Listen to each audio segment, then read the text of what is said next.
Emily's Army. Being a passenger engine, Emily never took much notice of the goods yard. Each morning, she'd bring her coaches to the station, then puff off with passengers in tow. Today, however, she heard quite a commotion. Harry, the ironworks diesel, was collecting trucks of scrap bound for the smelters.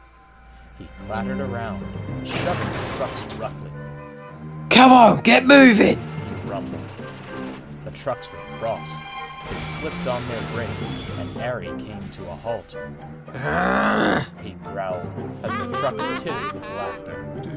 He'd come quietly with a gentler touch, Emily advised, trying to be helpful. Ha! Snorted Harry. I'm not taking tips from an antique like you. I bet you've never even coupled to a truck before. I'm a passenger engine, said Emily. But... Ha! You look more like a penny farthing than a passenger engine. Harry interrupted. Just you trundle off with those bird boxes you call coaches and leave the real work to us real engines. With a roar, Harry dragged the screeching trucks away. Emily was furious. I'd like to show that diesel a thing or two, she scowled. If only I could... Oh, yes, that's exactly what I'll do. The next morning, Emily arrived early at the yards.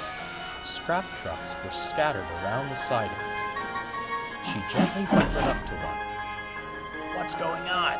Groused the truck. You're not our engine. I saw how that diesel treated you yesterday, smiled Emily. And I thought you'd like to know how real engines take care of trucks. Emily pushed the truck gently forward. She brought it carefully to a halt, its bumpers just nudging those of the truck behind it.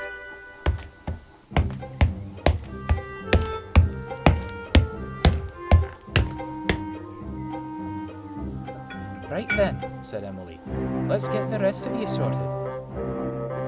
Now, Emily isn't as strong as the other engines. The trucks were loaded with heavy, rusted steel, and she had to work hard to get them moving. At last, tired but pleased, Emily had the train ready.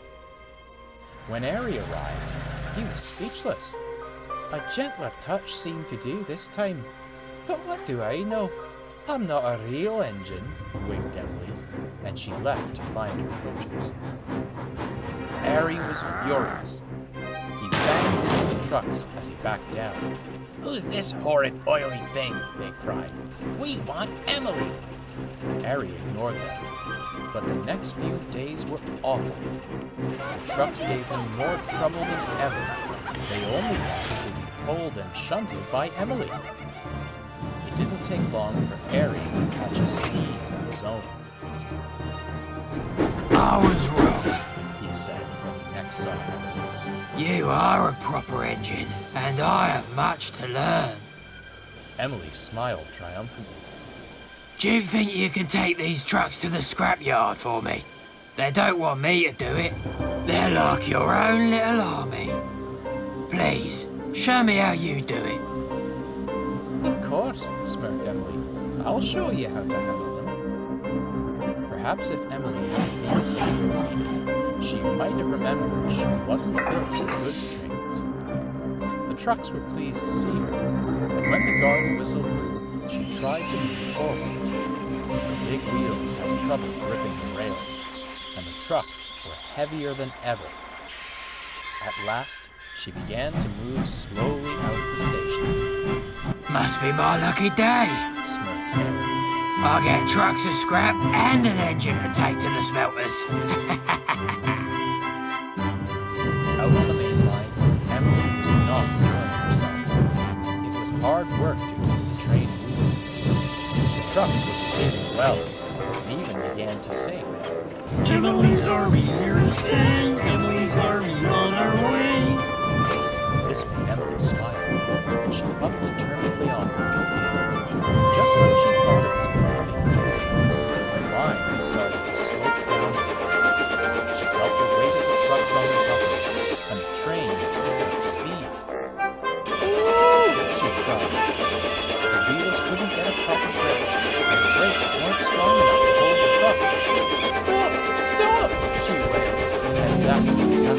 Hold back! Hold back! At last, the line grew level and the train came to a halt. The driver inspected Emily. "A valiant effort, old girl," he said, "but that was too much for your brakes. I'm afraid we'll have to call for help." Soon, Boko arrived. He left Emily at the works, then took the trucks off to his mountains. That controller came to see her. "Emily, I know you're eager to be useful, but you should have known a train like that was beyond your capabilities." "I'm sorry, sir," she said. "I just wanted to show that I had anything to do." "The yard manager told me all about that," smiled the manager. "He was quite impressed with your shuttle. You may not be able to pull heavy trains, but I know how your expertise can be put to good use." When Emily returned from the works, she felt better than ever. Her brakes were stronger, and her brass shone brightly in the sun. The passengers were thrilled to have her back, and even the trucks cheered when they saw her. Mary? Well, Emily did show them a thing or two. The fat controller made sure of it. He was confined to the yards under orders not to leave until he learned Emily's ways of shunting. Needless to say, the topic of real engines never came up again.